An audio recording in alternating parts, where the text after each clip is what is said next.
राधे राधे दोस्तों। तो मैं आज क्लास 12th बायोलॉजी मानव जनन का अगला लेक्चर लेकर के आया हूं और जिसमें मैं आज चर्चा करने वाला हूं स्त्री जनन तंत्र से संबंधित तमाम ग्रंथियों के बारे में। स्त्री जनन तंत्र से संबंधित कौन कौन सी ग्रंथि है, मैं उस पर इन डिटेल इन डेप्थ आज चर्चा करने वाला हूं। तो पिछले वीडियो में मैंने चर्चाएं की थी, फेलोपियन नलिका क्या होता है, गर्भाशय क्या होता है। उसके अलावा मैंने चर्चाएं की थी योनि क्या होता है, योनि ग्रीवा क्या होता है, बाह्यजननेंद्रिय में क्या होता है, शिश्नाग्र भवशिश्न क्या है, दीर्घोष्ठ क्या है, लघुओष्ठ क्या है। इन तमाम बिंदुओं पर मैंने चर्चाएं की थी। अगर अभी तक आप वो वीडियो नहीं देखे हैं तो जा करके पहले वो वीडियो को देख लीजिए, फिर ये आइए तो आपको बेहतर समझ आएगा। तो चलिए बिना देर किए हुए आज की वीडियो की शुरुआत करते हैं और आज हम आपको समझाते हैं कि स्त्री जनन तंत्र का कौन कौन सा भाग है, कौन कौन सी ग्रंथियां है जो बहुत उपयोगी है और उससे कौन कौन सा द्रव का स्राव होता है। तो चलिए, सबसे पहला है बार्थोलिन ग्रंथि।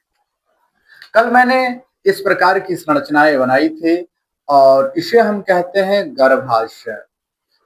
इसे कहते हैं गर्भाशय। तो यहाँ पर योनि था, योनि। कल एक चीज और बताना हम भूल गए थे कि योनि योनि के दीवार पर कौन सा बैक्टीरिया पाया जाता है। योनि के दीवार पर जो बैक्टीरिया पाया जाता है उसका नाम है लैक्टोबैसिलस। जो दही में बैक्टीरिया पाई जाती है, आप पढ़े होइएगा, दही में पाया जाने वाला बैक्टीरिया का नाम लैक्टोबैसिलस है। और मादा के योनि के दीवार पर भी जो बैक्टीरिया पाई जाती है वो भी लैक्टोबैसिलस ही है। लैक्टोबैसिलस जीवाणु करता क्या है, तो मादा के योनि में ग्लाइकोजन उपस्थित होता है। मादा के योनि में ग्लाइकोजन उपस्थित होता है और इस ग्लाइकोजन को अपघटित करके योनि को अम्लीय बना देता है। ग्लाइकोजन को अपघटित करके योनि को अम्लीय बना देता है। योनि अगर अम्लीय होता है, ध्यान से सुनिएगा, योनि अगर अम्लीय होता है तो किसी भी प्रकार के संक्रमण से महिलाओं को सुरक्षा मिलता है। संक्रमण से सुरक्षा मिलता है, संक्रमण से बचाया जा सकता है, ये बात याद रहे। और इसके अलावा शुक्राणु शुक्राणु जब आता है तो शुक्राणु का वातावरण क्षारीय होता है, तो शुक्राणु को भी ये समाप्त कर सकता है अगर क्षारीय नहीं होगा। और ये क्षारीय वातावरण जो होता है अम्लीय वातावरण को नष्ट करके उदासीन बना देता है और शुक्राणु के लिए कैपेबल टेम्परेचर मिल जाती है, कैपेबल पीएच मिल जाती है और वो आगे बढ़ जाती है। तो आपसे पूछेगा कि मादा की योनि में कौन सा बैक्टीरिया पाई जाती है, लैक्टोबैसिलस। वही बैक्टीरिया जो दही में पाई जाती है। तो चलिए यहां तक क्लियर हो गया होगा। ये जो योनि होता है, तो योनि जहां पर खुल रहा होता है बाहर मूत्र द्वार के रूप में यहां पर खुलता है, तो इसी जगह पर योनि के सबसे आखिरी वाले, अगर मान लीजिए ये योनि है, योनि का ये वाला रास्ता है, दोनों तरफ एक एक ग्रंथि पाई जाती है और इस दोनों ग्रंथि को कहते हैं बार्थोलिन ग्रंथि। दोनों ग्रंथि को कहते हैं बार्थोलिन ग्रंथि। जब मादाओं में यौन इच्छा होती है, अलग अलग आवेग होता है, अभी थोड़ा ही देर में हम चर्चा करेंगे किस किस आवेग के कारण यौन इच्छा होगा, उस पर हम चर्चा करेंगे। यौन इच्छा होता है तो यौन इच्छा के प्रभाव जब ही उसके दिमाग में यौन इच्छा होगा, दिमाग के कुछ हार्मोनल प्रभाव के कारण बार्थोलिन ग्रंथि एक्टिव होगी और बार्थोलिन ग्रंथि एक्टिव होने के बाद ये क्षारीय, ध्यान से ये देखिए, बार्थोलिन ग्रंथि एक्टिव होने के बाद ये श्यान एवं साफ द्रव का स्राव करता है।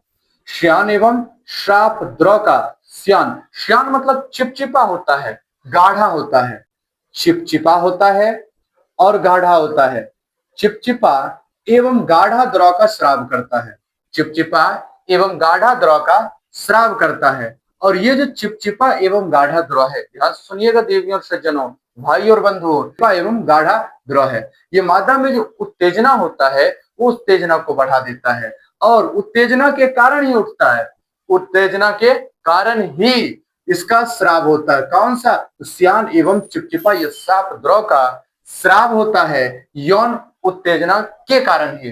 और यौन उत्तेजना के बाद ये स्राव हुआ और ये जो योनि है उस मार्ग को ये साफ कर देता है और चिकना बना देता है। तो ये है आपका बार्थोलिन ग्रंथि।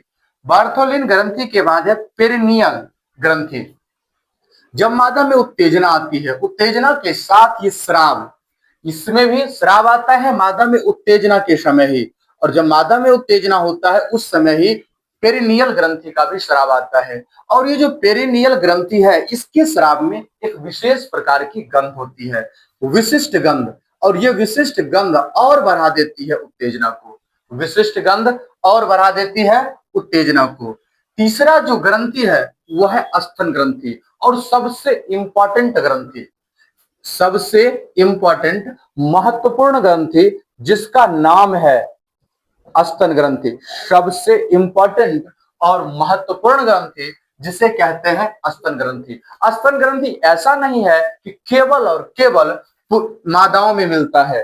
स्तन ग्रंथि केवल और केवल मादा में नहीं मिलता है, ये एक जोड़ी होता है, एक जोड़ी स्तन ग्रंथि एक जोड़ी होता है, और नर एवं नारी दोनों में, अर्थात नर एवं मादा दोनों में होता है। लेकिन नर में ये अक्रिय होता है, इसका कोई कार्य नहीं है। नर में ये अक्रिय है, अवशेषी अंग की तरह कार्य करता है। जब हम चैप्टर नंबर 7 आपको पढ़ाएंगे, विकास चैप्टर, उसमें हम बताएंगे आपको कि लगभग एक मानव शरीर में 180 ऐसे अंग है जो अवशेषी हैं, अर्थात जिसका पहले तो काम था लेकिन वर्तमान समय में इस अंग का कोई काम नहीं है।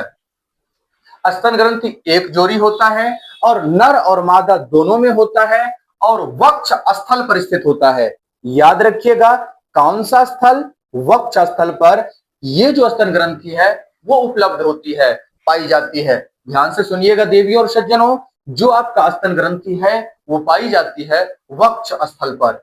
यहां तक आपको क्लियर हो गया होगा। ये जो स्तन ग्रंथि जब विकास करता है, जब लड़कियों में स्तन ग्रंथि का विकास होता है, 11 से 13 वर्ष, 10 से 12 वर्ष, 14 वर्ष की उम्र में विकास करना शुरू होता है।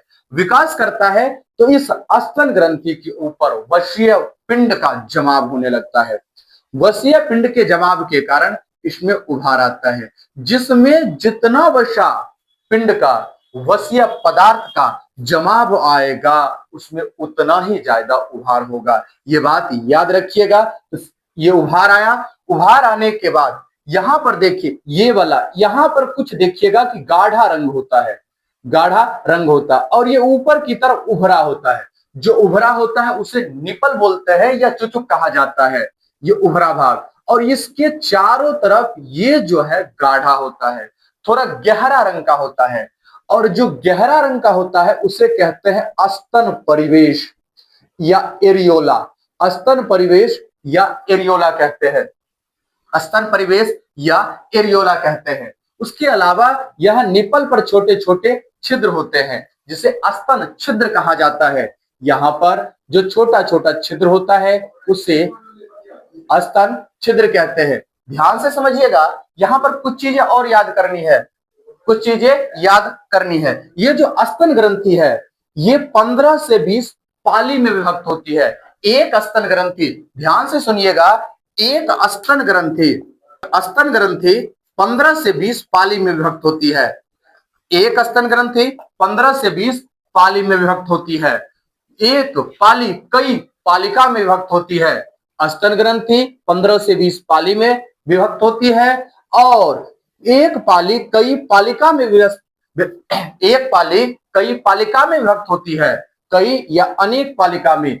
और प्रत्येक पाली में अंगूर के समान, प्रत्येक पाली में अंगूर के समान गुच्छे पाए जाते हैं, जिस गुच्छा को दुग्ध ग्रंथि या एल्वियोलाई कहते हैं, जिस गुच्छा को दुग्ध ग्रंथि या एल्वियोलाई कहते हैं। इसी में इसी को लैक्टिफेरस नलिका भी कहा जाता है। दुग्ध ग्रंथि को लैक्टिफेरस नलिका भी कहते हैं। और ये जितने भी, और लैक्टिफेरस नलिका, ध्यान से समझिए, ये जो लैक्टिफेरस नलिका है ये भी 15 से 20 होती है। यहां से जो दिख रहा है इसी को कहते हैं दुग्ध वाहिनी या लैक्टिफेरस नलिका। और ये सभी जगह से निकल करके स्तन छिद्र के रूप में बाहर निकलती है। सभी जगह से मिल करके ये स्तन छिद्र के रूप में बाहर निकलती है। और जब स्तन छिद्र के रूप में बाहर निकलती है और जिस समय प्रसव होता है महिला में, प्रसव के पश्चात ध्यान से सुनिएगा, यहां पर भी हार्मोन का योगदान है।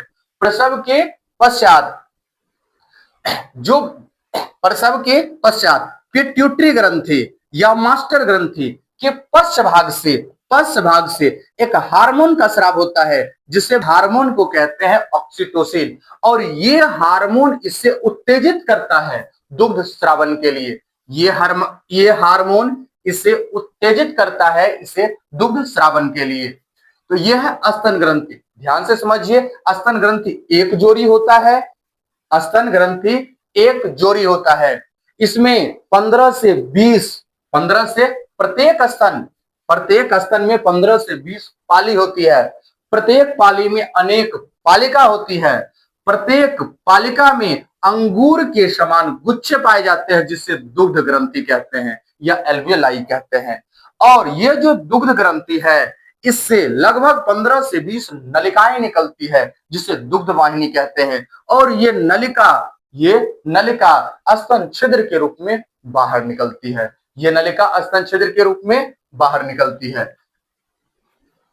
जिस समय प्रसव होता है तो प्रसव के पश्चात पश्चपीयूष ग्रंथि से ऑक्सीटोसिन नामक हार्मोन का स्रावन होता है। और वो ऑक्सीटोसिन नामक हार्मोन, ध्यान से सुनिएगा, वो ऑक्सीटोसिन नामक हार्मोन दुग्ध वाहिनियों को दुग्ध स्रावन के लिए उत्तेजित करता है।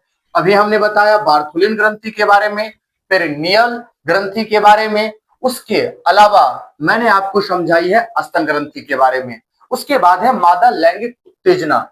किस स्थिति में मादा में लैंगिक उत्तेजना होता है, मैं भी उस पर भी इन डिटेल चर्चा करूंगा। टॉपिक है मादा में लैंगिक उत्तेजना।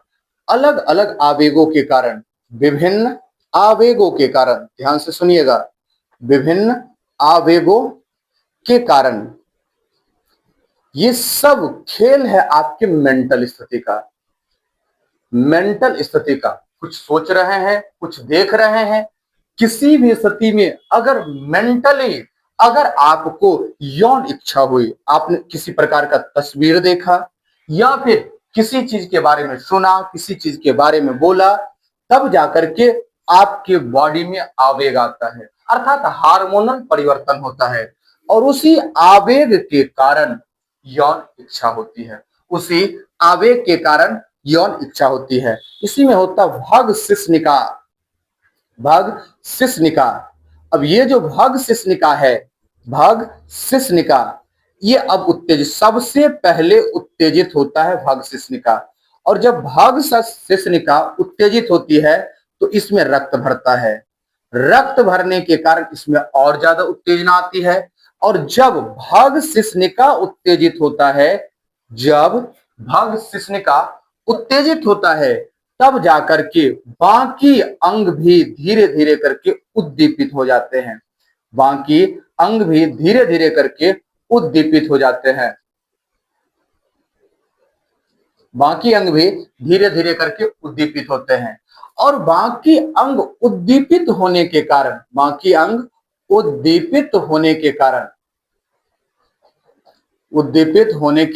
कारण ध्यान से सोचने योग्य चीजें है। जब उत्तेजित होता है तब जाकर के उसी समय मैंने अभी पढ़ाया था बार्थोलिन ग्रंथि। जिस समय यौन आवेग उत्पन्न हुआ, भग शिश्निका में उत्तेजना आई, बाकी उत्तेजित होने लगा, उसी समय बार्थोलिन ग्रंथि श्यान एवं साफ द्रव का स्राव कर देता है, जिससे योनि चिकना हो जाता है। इसी समय ये जो आपका निप्पल है स्तन का, ये भी सीधा खड़ा हो जाता है। सीधा खड़ा होने के बाद धीरे धीरे यौन इच्छा बढ़ती चली जाती है।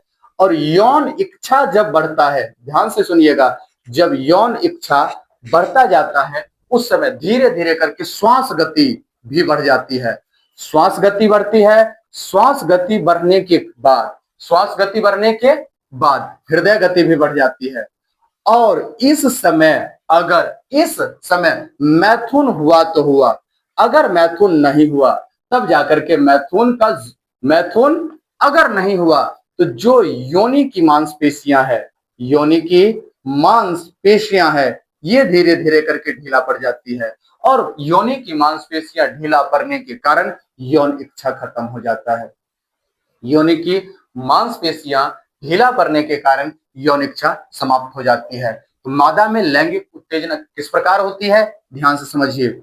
जब किसी भी प्रकार की मेंटली, अर्थात सब खेल है सोच पर, मेंटल स्थिति कैसा है लोगों का उसी पर विभिन्न आवेग उत्पन्न हुआ और वो आवेग भग्न शिश्निका को उत्तेजित किया। इसमें रक्त भरा और रक्त भरने के कारण ये फूल जाता है। फूलने के कारण इसके अलावा जो आसपास के दीर्घ ओष्ठ है, लेबिया माइनोरा, लेबिया मेजोरा, ये सब के सब उत्तेजित होता है। उत्तेजित होने के बाद ही बार्थोलिन ग्रंथि से श्यान एवं साफ द्रव का स्राव हो जाता है और ये मादा में और अत्यधिक उत्तेजना कर लाता है। और मादा में जब भी उत्तेजना आता है उसी समय इसकी हृदय गति बढ़ जाती है, श्वास गति तेज हो जाता है। अगर इस समय मैथुन हुआ तो हुआ, अगर मैथुन नहीं हुआ योनि की दीवार की मांसपेशियां ढीली पड़ जाती है, उसके बाद यौन इच्छा समाप्त हो जाता है। तो यह है मादा में लैंगिक उत्तेजना का समय, यह है मादा में लैंगिक उत्तेजना के समय। इसके अलावा मादा में कौन कौन सा विकार हो सकता है, कौन कौन सा जनन तंत्र में खामियां हो सकती है, खराबियां हो सकती है, उस पर भी अभी चर्चा करेंगे। आगे का जो टॉपिक होने वाला है वो है मादा जनन तंत्र की अनियमितता या विकार। तो इसमें एक चीज समझ लीजिए, तो मादा में होता है मासिक चक्र। मासिक चक्र सभी महिलाओं में एक जैसा नहीं हो सकता है, मासिक चक्र की स्थिति अलग अलग हो सकती है, लेकिन औसत लेकर के चलता है। औसत मासिक चक्र की अवधि 28 से 29 दिन मानी गई। ये लगभग 24 से 35 दिनों तक होता है, किसी में थोड़ा ऊपर नीचे हो सकता है। मासिक चक्र का औसत समय अवधि 28 से 29 दिन का होता है। पहला बात याद रखिए, मासिक चक्र के तीसरे से पांचवें दिन तरल का स्राव होता है। इस तरल के स्राव को आर्तव कहते हैं। ध्यान से सुनते चलिएगा। इसमें पीड़ा होती है, दर्द होता है। इसके 14वें दिन अंडोत्सर्ग होता है। 14वें दिन अंडोत्सर्ग। इतना बात अभी मासिक चक्र से संबंधित याद रखिए। ये औसतन 28 से 29 दिनों का होता है। इसके मासिक चक्र के शुरुआती तीसरे से पांचवें दिन तक रक्त के साथ तरल का स्राव होता है, जिसे आर्तव कहते हैं। इसमें अत्यधिक पीड़ा होती है। 14वें दिन अंडोत्सर्ग होता है। अब आर्तव की अनियमितता। अब आर्तव की अनियमितता क्या क्या होती है महिला में? सबसे पहला होता है एनीमोरिया। एनीमोरिया क्या चीज है? तो जैसे मासिक चक्र, नॉर्मली सभी महिला में मासिक चक्र आता है, लेकिन बहुत सारे महिलाओं में बहुत सारी कुछ गड़बड़ी हो गई। गड़बड़ी के कारण उसमें मासिक चक्र आना बंद हो गया। जब मासिक चक्र आना बंद हो जाता है, अर्थात मासिक चक्र नहीं आता है, उसे बोलते हैं एनीमोरिया। जब किसी भी महिलाओं में मासिक चक्र नहीं आता है, उसे एनीमोरिया कहते हैं। दूसरा है हाइपरमनीनोरिया। हाइपरमनीनोरिया, ध्यान सुनिएगा। दूसरा है हाइपरमनीनोरिया, लंबे समय तक रक्तस्राव। मैंने क्या बोला? मासिक चक्र के तीसरे से पांचवें दिन तक रक्त का स्राव होता है, लेकिन कभी कभी बहुत सारी ऐसी महिलाएं होती हैं, कुछ लड़कियां होती हैं जिसमें मासिक चक्र जो 3 से 5 दिन तक स्राव हो रहा है तरल का, ये लंबे समय तक रक्तस्राव हो गया। ये लंबे समय तक रक्तस्राव हो गया। मैं जब एक बार क्लास ले रहा था, ऑफलाइन क्लास में जब बच्चों को पढ़ा रहा था, तो एक बच्ची बोली कि जानते हैं सर, ये जो आप कहते हैं 3 से 5 दिनों तक ही केवल और केवल रक्तस्राव होता है, जी नहीं, ऐसा बात नहीं। हमें जो है ये लगातार 8 दिनों तक चलते रहता है, 10 दिनों तक चलते रहता है और बहुत पीड़ा होते रहती है। मैंने समझाया उस बच्ची को कि बाबू, तुम्हें सामान्य स्थिति नहीं है, तुम्हें एक समस्या है जिसे बोलते हैं हाइपरमनीनोरिया। और जब लंबे समय तक मासिक चक्र में रक्त का स्राव होते रहे, उसे बोलते हैं हाइपरमनीनोरिया, उसे बोलते हैं हाइपरमनीनोरिया। उसके बाद नॉर्मली जो पीड़ा, सामान्य पीड़ा होती है मासिक चक्र के दौरान, सामान्य, और सामान्य में भी बहुत ज्यादा पीड़ा होती है। अगर सामान्य पीड़ा से, ध्यान से सुनिएगा, सामान्य पीड़ा से, अगर सामान्य पीड़ा से अधिक पीड़ा होने लगे महिलाओं में, सामान्य पीड़ा से अधिक पीड़ा होने लगे, सामान्य पीड़ा से अधिक पीड़ा अगर मासिक चक्र में होने लगे किसी महिला को, उसे हो गया है डायसमिनोरिया। जब डायसमिनोरिया नामक रोग होता है उसे बोलते हैं, और उसे, तो जब डायसमिनोरिया नामक रोग होता है तो आर्तव में अर्थात मासिक चक्र में बहुत भयंकर पीड़ा होती है, असहनीय। ऐसे तो नॉर्मली लड़कियां और महिलाएं सह लेती है, लेकिन जब डायसमिनोरिया नामक रोग हो जाती है तब लड़कियों और महिलाओं को सहना मुश्किल हो जाता है, सहना मुश्किल हो जाता है। उसके बाद दूसरा, पहला तो था आर्तव में अनियमितता। आर्तव में अनियमितता के कारण 3 प्रकार के रोग होता है, एनीमोरिया, हाइपरी हाइ हाइपर हाइपरमनीनोरिया, हाइपरमनीनोरिया। पहला है एनीमोरिया, दूसरा है हाइपरमीनोरिया। पहला है एनीमोरिया, दूसरा, पहला है एनीमोरिया नामक रोग जो मासिक चक्र का नहीं आने के कारण होता है, दूसरा है हाइपरमीनोरिया जो लंबे समय तक रक्तस्राव होने के कारण होता है, तीसरा है डायसमिनोरिया जो आर्तव में अत्यधिक पीड़ा होने लगता है, जो आर्तव में बहुत अधिक जब पीड़ा होने लगता है उसे कहते हैं डायसमिनोरिया नामक रोग। उसके बाद है बंध्यता। बंध्यता क्या चीज है? जब कोई महिलाएं हैं या लड़कियां हैं, जब कोई महिलाएं हैं और लड़कियां हैं, उसके गर्भाशय खराब हो जाए, अंडाशय खराब हो जाए, गर्भाशय खराब हो जाए, अंडाशय खराब हो जाए, जिससे वो संतान उत्पन्न नहीं कर सकती है। जब कोई महिलाएं या लड़कियां संतान उत्पन्न करने की क्षमता खो देती है, संतान उत्पन्न करने की क्षमता खो देती है, और जब संतान उत्पन्न करने की क्षमता खो देती है तो उसे हम बाबू कहते हैं कि वो बंद हो गया, वो अस्टेराइल कपल हो गया। ये बंद केवल महिलाएं नहीं हो सकती है, और हमारे समाज का ये स्थिति देखिए, बड़ा बदतर स्थिति है। हो सकता है कि पुरुष भी बंद हो, लेकिन हमारे समाज में बंध्यता का दोष केवल और केवल महिला के सर फोड़ दिया जाता है, जो कि सही नहीं है। और आप लोग इसीलिए शिक्षित हो रहे हैं क्योंकि आप लोग ये बात समाज से कह सके, अपने परिवार से कह सके कि केवल और केवल लड़कियां ही बंद नहीं होती है, लड़के भी बंद होते हैं। उसके बाद है अंडाशयी कुटी, जिसे ओवेरियन सिस्ट, और अभी की लड़कियां सबसे ज्यादा पीड़ित है बाबू, याद रखना। ये जो अंडाशयी कुटी है, ओवेरियन सिस्ट है, वर्तमान समय की लड़कियां सबसे ज्यादा पीड़ित हैं। इसी के कारण पीसीओएस नामक समस्या होता है, पीसीओडी नामक समस्या होता है। ये सब अंडाशयी कुटी का कमाल है, ओवेरियन सिस्ट का कमाल है। ये जो आपका अंडाशय है, इसमें अंडाशय में हर एक मासिक चक्र में एक कुटिका परिपक्व होती है, धीरे धीरे विकास करके पहुंचती है और अनुरोध होता है। लेकिन कभी कभी ये सिस्ट बना लेती है, अर्थात परिपक्व हो रहा है लेकिन फट नहीं रहा है, परिपक्व हो रहा है लेकिन फट नहीं रहा है, धीरे धीरे करके इसमें जमा होते जा रहा है, और जमा हो रहा है उससे समस्या होगा, वो बाद में कैंसर कारक भी हो सकता है। इसी को कहते हैं जमा हो जाना। और ये जो समस्याएं लड़कियों में हो रही है उसे कहते हैं ओवेरियन सिस्ट। और ओवेरियन सिस्ट का हम आपको निदान बता देते हैं, क्या क्या चीज निदान, ओवेरियन सिस्ट का निदान क्या है?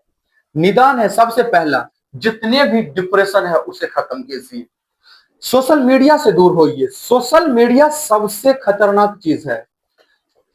उसके अलावा आप जो ब्रश कर रहे हैं, आप जो ब्रश कर रहे हैं, ब्रश को बंद कीजिए, दातुन प्रयोग करना शुरू कीजिए, दातुन प्रयोग कीजिए। सोशल मीडिया बहुत खतरनाक चीज है। आप धीरे धीरे डिप्रेस्ड होते हैं, आप में पीसीओएस की समस्या आता है, पीसीओडी की समस्या आती है। और लड़कियों से एक और अनुरोध करना चाहेंगे, ये लेगिंग्स जो पहन रही हैं बाबू आप, महिलाएं जो लेगिंग्स पहन रही हैं, आज तो आपको बहुत अच्छा लग रहा है। और ये पॉलिस्टर है, पॉलिस्टर। अभी हम वर्तमान में कहते हैं डिग्रीधारी मूर्ख मां, डिग्री डिग्रीधारी मूर्ख माँ है सबके सब। डिग्री कहते हैं कि हम बीएससी ले रखे हैं, एमएससी ले रखे हैं, लेकिन जब बच्ची छोटी सी होगी, जन्म लेगी, उस समय क्या करते हैं ये लोग कि पॉलिस्टर के कंबल में पॉलिस्टर के कपड़े को ओढ़ाना है। और इसका समस्या जानते हैं, इस पर बकायदा रिसर्च हो रखा है। मैं कोई ऐसे नहीं बोल रहा हूं,